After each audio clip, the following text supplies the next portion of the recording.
우리가 인생을 살아가면서 고난을 피할 수 없다면, 광야 같은 인생길 속에서 고난을 피할 수 없다면 그 고난을 대하는 내 마음가짐이 잘 정돈되면 된다라는 것을 우리는 다시 한번 생각해 보게 됩니다. 오늘 우리가 읽었던 본문의 말씀은 우리가 인생길 살아가면서 부딪히는 고난 속에서 이 현재의 고난을 내가 어떻게 취하고 그 고난 앞에 내가 어떤 자세를 가져야 될 것인가, 이런 부분들을 우리에게 말씀해 주고 있는데, 오늘 바라기는 오늘 주어진 이 본문 말씀을 통해서 고난 앞에 우리가 어떠한 마음과 생각으로 정돈되어야 될 것인지 다시 한번 깊이 한번 생각해 볼 수 있는 은총의 이 아침이 되기를 간절히 바랍니다. 자, 우리가 오늘 로마서 8장 말씀 이제 네 번째 말씀인데요, 지난 세 번째 말씀을 잠깐 한번 리뷰해 보도록 하겠습니다. 그때 성경은 우리에게 아주 귀한 내용을 선언했습니다. 성도의 정체성이 어떠한 정체성을 가지고 있는지를 선언해 주었습니다. 우리의 정체성은 우리가 양자의 영을 받아서 감히 창조주 하나님을 향하여서 아빠, 아버지라고 부를 수 있는 그런 특권을 받아 우리가 그분의 자녀가 되었다, 나는 이 성도의 정체성을 가르쳐 주었습니다. 그런데 거기서 그쳐진 것이 아니라 한 걸음 더 나아가서 우리가 예수님과 함께 하나님 나라를 통으로 상속받은 공동 상속자가 되었다라는 이 성도의 정체성을 우리에게 선언해 주었습니다. 그야말로 어마어마한 영광이요, 어마어마한 특권이 아닐 수가 없습니다. 그런데 성경은 거기서 그친 것이 아니라 우리가 이 엄청난 영광을 받기 위해서는 예수님과 함께 이것도 함께 받아야 된다라고 선언하고 있다는 것입니다. 본문 17절 말씀을 같이 한번 읽어보겠습니다. 시작. 자녀이면 또한 상속자 곧 하나님의 상속자요 그리스도와 함께한 상속자니 우리가 그와 함께 영광을 받기 위하여 고난도 함께 받아야 할 것이니라. 아멘. 여러분들은 이 한 절 말씀을 읽으시면서 어떤 생각이 드셨는지 모르겠지만, 저는 개인적으로 이 말씀을 읽을 때 앞에 있는 내용, 그리스도와 함께 하나님 나라를 내가 통으로 상속받았다는 이 엄청난 영광은 제가 취하고 싶지만, 그 뒤에 나오는 그리스도와 함께 고난을 받아야 한다는 것은 좀 멀리하고 싶은, 이건 내가 취하고 싶지 않다는 마음이 솔직하게 있었습니다. 오히려 질문하게 됩니다. 아니, 내가 예수님과 함께 하나님 나라를 통으로 상속받은 상속자, 내가 하나님 나라의 왕족이 되었는데, 이왕이면 이 땅에서도 예수님과 함께 그 왕족의 특권을 누리며 살면 안 되나? 이왕이면 이 땅에서 더 형통하게 살면 안 되나? 왜 예수님과 함께 고난을 받아야 되지? 이런 질문을 하게 됩니다. 근데 이런 질문을 함에도 불구하고 성경 우리에게 단도직입적으로 그냥 선언합니다. 그 영광을 받기 위해서는 반드시 그리스도와 함께 고난을 받아야 한다는 것입니다. 자, 그렇다면 도대체 그리스도와 함께 내가 받아야 될 그 고난이란 어떤 고난을 말하는 것일까요? 그 고난은 단순한 고난이 아니라 우리가 이 땅에서 예수님을 잘 믿기 위해서, 예수님을 바르게 믿기 위해서 이렇게 살아가다가 세상으로부터 받는 바로 그 고난을 말합니다. 예수님께서 그와 같은 고난을 가리켜서 이렇게 표현하셨죠. 의를 위해서 받는 박해다. 마태복음 5장 10절 말씀을 같이 한번 읽겠습니다. 시작. 의를 위하여 박해를 받은 자는 복이 있나니 천국이 그들의 것임이라. 아멘. 그러니까 그냥 받는 박해, 그냥 받는 고난이 복이 아니라 의를 위해서 받는 고난이 그게 바로 복이다라는 것입니다. 중요한 것은 예수님께서 말씀하신 여기서 여기서 의가 뭐냐? 쉽게 말해서 주님과의 바른 관계를 말합니다. 그러니까 내가 주님과의 바른 관계를 맺어가기 위해서, 즉 주님을 잘 믿어가기 위해서, 바르게 믿기 위해서, 경건하게 믿기 위해서 세상으로부터 받는 바로 그 고난, 그 고난이 복이지, 내가 잘못된 행동을 통해서 받게 되는 고통이 이게 복이 아니다. 내 거칠은 언어 때문에, 삐뚤어진 생각 때문에 사람들로부터 받는 비난 자체가 그런 고난이, 그런 고통이 복이 아니다. 성경이 말하는 고난이 복이라고 했을 때 그 고난은 예수님을 잘 믿기 위해서, 다시 말해서 불의한 세상에서 의롭게 살기 위해서 받게 되는 고난, 불경건한 세상에서 경건하게 살기 위해서 받게 되는 그 고난을 오늘 성경이 말씀하고 있다는 것입니다.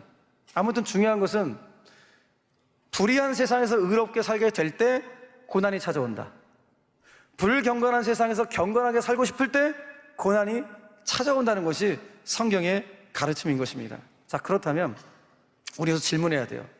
성도가 이 죄악 많은 세상에서 경건하게 살고자 할 때 어떤 형태로든 고난이 찾아오는 것이 기정사실이라면, 이게 기정사실이라면 나는 이 고난 앞에 어떠한 자세를 취해야 될 것인가? 이 질문을 우리는 올려드려야 되고 이 질문의 답을 받아야 됩니다.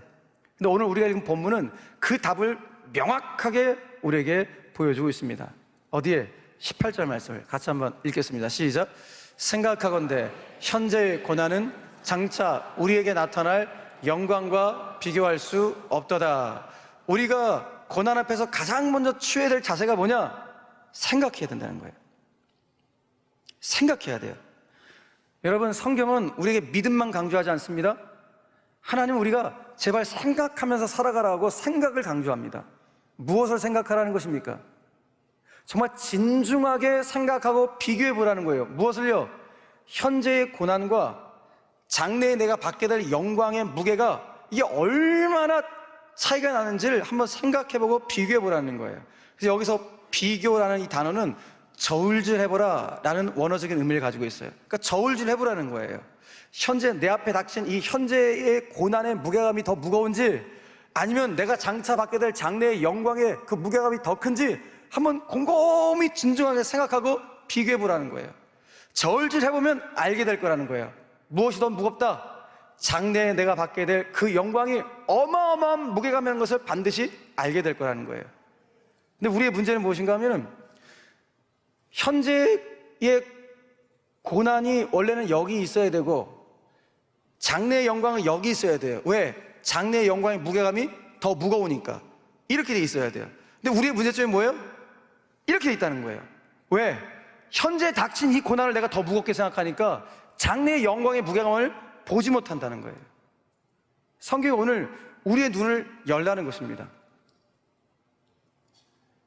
현재의 고난이 무거운지 장래의 영광의 무게감이 더 중량감이 가는지를 진짜 한번 비교해 보라는 것입니다. 그래서 사도 바울도 고린도서 4장 17절에서 이렇게 말씀합니다. 같이 한번 읽어볼까요? 시작. 우리가 잠시 받는 환난에 경한 것이 지극히 크고 영원한 영광에 중한 것을 우리에게 이루게 함이니. 자, 이거를 우리말 성경에서는 쉽게 이렇게 풀었어요. 무슨 내용이냐? 우리가 잠시 당하는 그 가벼운 고난, 현재의 고난은, 가벼운 고난은 그것 모두를 능가하고도 남을 영원한 영광을 우리에게 이루어줄 엄청난 중량감과 무게감을 가지고 있다라고. 무엇이 더 무겁다는 거예요? 장래에 내가 받을 그 영광의 무게감을 알아야 된다는 것입니다. 그렇기 때문에 저 여러분들은 내 앞에 닥쳐진 고난 앞에서 가장 먼저 생각할 수 있어야 된다는 것입니다. 무엇을요? 내가 장차에 받게 될 영광은 지금 현재의 고난과는 비교할 수 없는 어마어마한 영광이다라는 사실을 반드시 기억해야 된다는 것입니다. 결국 오늘 본문 이 전반부에서 성경이 우리에게 던져주고 있는 핵심 메시지가 무엇인가 하면은 이제 눈을 열고 그 눈의 시야가 현재에만 머물지 말고 장래로 확대돼야 된다라고 말씀하고 있는 것입니다. 그래야지만이 이 현재의 고난을 우리는 극복하고 이겨낼 수 있다는 거예요. 여기에 함몰돼 버리면 안 되고, 이 현재의 고난이 정말 힘겹고 어려운 거 너무너무 어렵지만은 그럼에도 불구하고 우리들의 눈을 장차로, 장래의 영광으로 확장시켜 볼 수 있는 시선의 확장이 있게 될 때 우리 현재의 고난을 이겨낼 수 있다는 것입니다. 사랑하는 성도 여러분, 여러분들 요즘 어떤 어려움, 어떤 고난에 봉착해 있으셨습니까? 그 어려움 너무너무 힘겹죠. 여러분, 그럼에도 불구하고 우리 오늘 성도니까 성도답게 성경이 가르치는 대로 한번 해봅시다. 어떻게 할까요? 우리의 시선을 확장시키는 것입니다. 현재에 머물러 있는 시선에서 장래를 향한 장차의 시선으로 우리의 시선을 확장시켜 봅시다. 그리고 비교할 수 없는 영광에 대한 소망을 가져봅시다. 무엇보다도 현재의 고난 가운데 있는 나에게 나 혼자 고난을 치르는 것이 아니라 주님이 지금 나와 함께하고 있다는 사실을 믿을 수 있는 저와 여러분도 되길 간절히 바랍니다. 그래서 오늘 성경은 이렇게 말씀하고 있는데, 다시 한번 제가 17절 말씀을 읽을 때가 보십시오. 자녀이면 또한 상속자 곧 하나님의 상속자여 그리스도와 함께한 상속자니 우리가 그와 함께 영광을 받게 하여 고난도 함께 받아야 할 것이니라. 자, 이 한 절 말씀에 동일한 단어가 몇 개 있죠? 2개 있죠. 상속자, 상속자, 상속자 3번 나오고 함께, 함께, 함께 3번 나와요. 성경 뭘 강조하는 것입니까? 우리가 하나님 나라를 예수님과 함께 통으로 상속받은 공동 상속자가 되었다면 그 영광을 받기 위해서는 이 땅에서 고난도 받아야 한다는 거예요. 그런데 그 고난을 누구와 함께 받는다는 거예요? 예수님과 함께 받는다는 거예요. 그러니까 현재 이 고난에 누가 함께 계신다?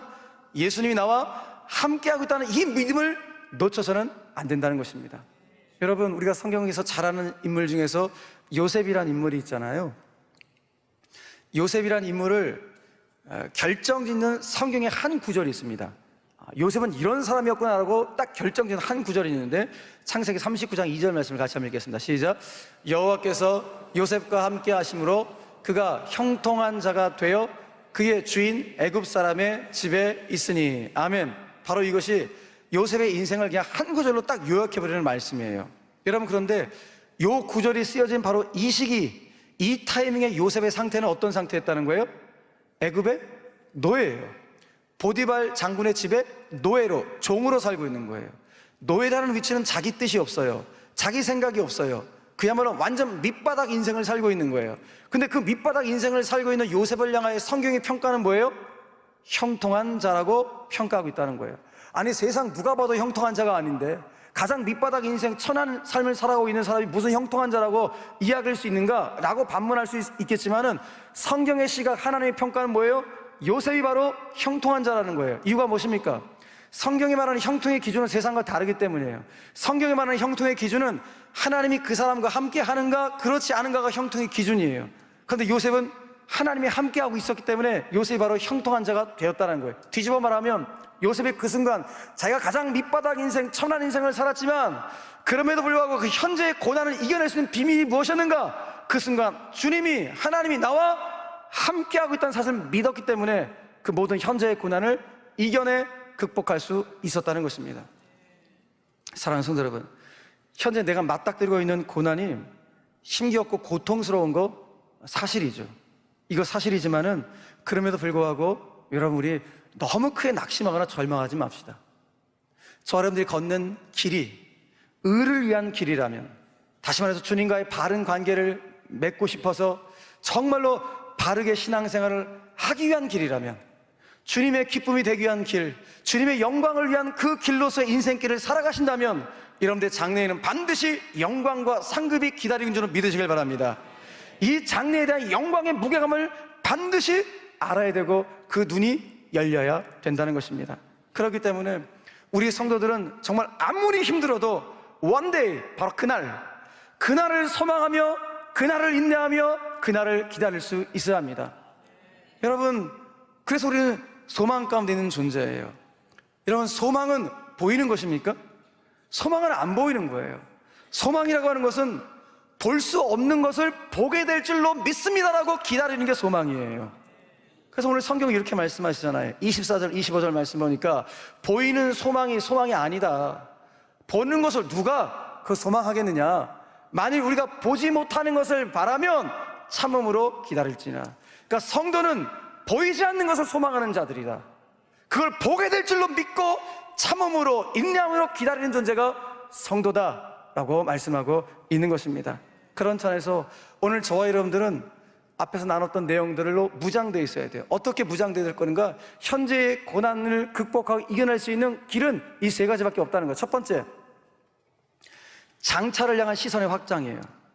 현재의 고난에 머물러 있는 내 시선을 열어서 장래를 향한, 장차 내 가운데 있는 바로 그것을 바라볼 수 있는 장차를 향한 시선을 열어야 된다.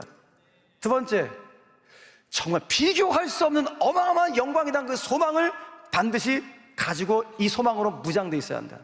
세 번째, 내가 현재 갖고 있는 이 고난에 나 혼자 있는 것이 아니라 주님이 나와 함께 하심에 대한 믿음으로 무장되어 있어야 한다.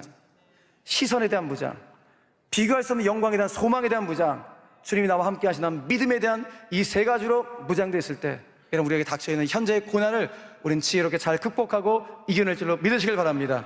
이 은혜가 우리 모든 성도들 가운데 있게 되기를 주 예수 그리스도 이름으로 간절히 축원합니다. 자, 그럼 더 나아가서 오늘 본문은 우리에게 또 하나를 좀 깊이 있게 생각하게 합니다.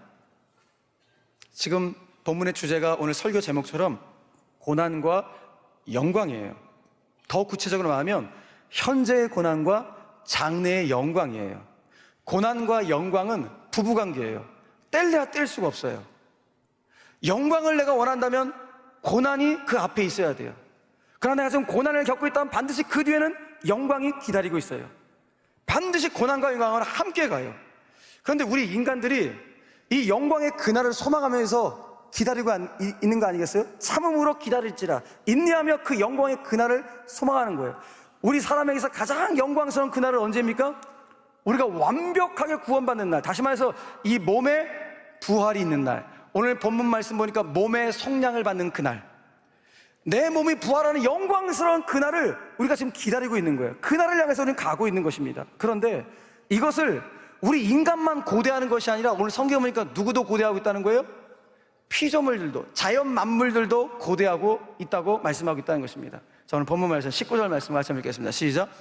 피조물이 고대하는 바는 하나님의 아들들이 나타나는 것이니 그랬어요.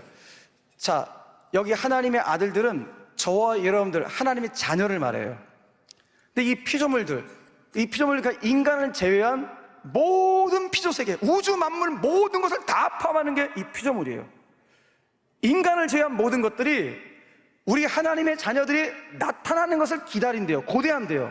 다시 말해서 우리가 영광의 그날에 이르는 날, 이 몸에 부활이 있는 그 영광의 그날을 이 피조물들도, 자연세계 모든 만물들도 다 고대한대요.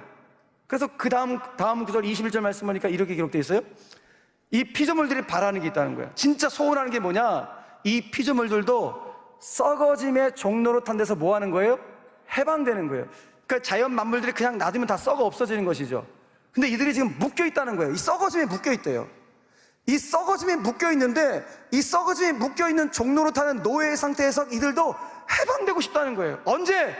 바로 저와 여러분들이 주님 나라에서 영광스럽게 몸이 부활하는 그날을 고대하면서 이들도, 이 피조물들도 그걸 학수고대하고 있다는 거예요. 여러분, 학수고대라는 말 아시잖아요. 사자성어 무슨 뜻입니까? 학이 목이 길잖아요. 학수, 목을 이렇게 내밀고 간절하게 기다리는 상태를 학수고대라 그러잖아요. 근데 누가 지금 이런 상태라는 거예요? 피조물들이. 자, 어떤 상태요? 해보세요. 이렇게 이 상태. 이걸 지금 피조물들이 너무나 고대하고 있다. 이런 상태로 저와 여러분들이 그 영광의 그날에 가기만을 기다린다는 거예요. 왜 그런가? 지금 오늘 성경에 보니까 이 피조물들이 허무한 상태에 굴복되어 있대요. 그러니까 피조물이 지금 허무한 상태라고 하는 것은 이 자연 세계가 그 기능을 제대로 발휘하지 못하고 헛바퀴를 돌고 있다는 거예요. 무엇 때문에? 우리 인간의 탐욕과 욕망 때문에. 그래서 이들도 빨리 해방되고 싶대요, 여기서. 그런데 피조물 스스로는 해방될 수가 없어요. 언제 해방되는가? 저와 여러분들, 우리 사람이 하나님의 은혜로 말미암아 완벽하게 구원으로 이루어졌을 때, 완벽한 회복이 일어날 때, 다시 말해서 영광의 그날, 이 몸의 부활이 일어날 때, 그때 이 피조물들도 회복될 수 있다는 사실을 아는 거예요. 그러니까 우리는 여기서 굉장히 중요한 사실을, 신학적인 사실을 알게 돼요. 그 첫 번째 깨달음이 무엇인가 하면은, 자, 성경은 장차 하나님이 회복시키실 대상을 우리 사람으로만 국한시키지 않는다는 거예요. 자, 하나님이 회복시킬 대상을 우리 사람만 한정되지 않고 누구까지, 어디까지? 모든 피조 세계까지 확대시키고 있다는 거예요. 그러니까 하나님이 베푸실 최종 구원은 사람만 해당되는 것이 아니라 하나님이 만드신 모든 피조 세계를 총망라하는 우주적인 구원을 하나님이 지금 준비하고 계신 줄로 믿으시길 바랍니다. 하나님의 구원이 이 정도라고요.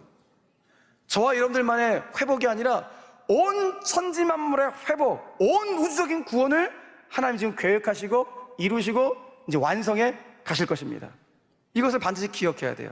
자, 여러분들 이것을 1번에 대해서 아멘 하셨다면 이제 두 번째를 반드시 기억하셔야 돼요. 무엇인가? 하나님의 자녀라면 이 피조 세계가 지금 우리 때문에, 우리 인간 때문에 신음하며 고통을 겪고 있다는 사실을 반드시 인식해야 돼요. 그래서 그 피조 세계가 지금 끙끙끙 신음하고 있는 신음소리를 귀 기울여 들을 수 있는 그 마음이 하나님의 자녀라면, 앞으로 영광의 그날에 갈 하나님의 자녀라면 반드시 귀 기울일 수 있어야 한다는 것입니다. 여러분, 우리가 지금 느끼고 있지 않습니까? 우리가 사는 이 지구가, 이 생태계가 완전히 오염되고 파괴되고 부서지고 있는 그런 상황입니다. 지구 온난화로 인해서 빙하가 녹아내리면서 해수면이 올라가니까 여러분 지금 섬들이 사라지고 있어요. 섬들이 사라지고 있는 무시무시한 시대를 살아가고 있습니다.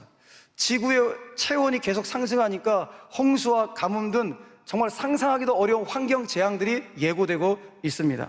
또한 지속적인 사막화로 인해서 1년에 한반도 크기의 숲이 사막으로 변해가고 있는 현실에 직면하고 있습니다.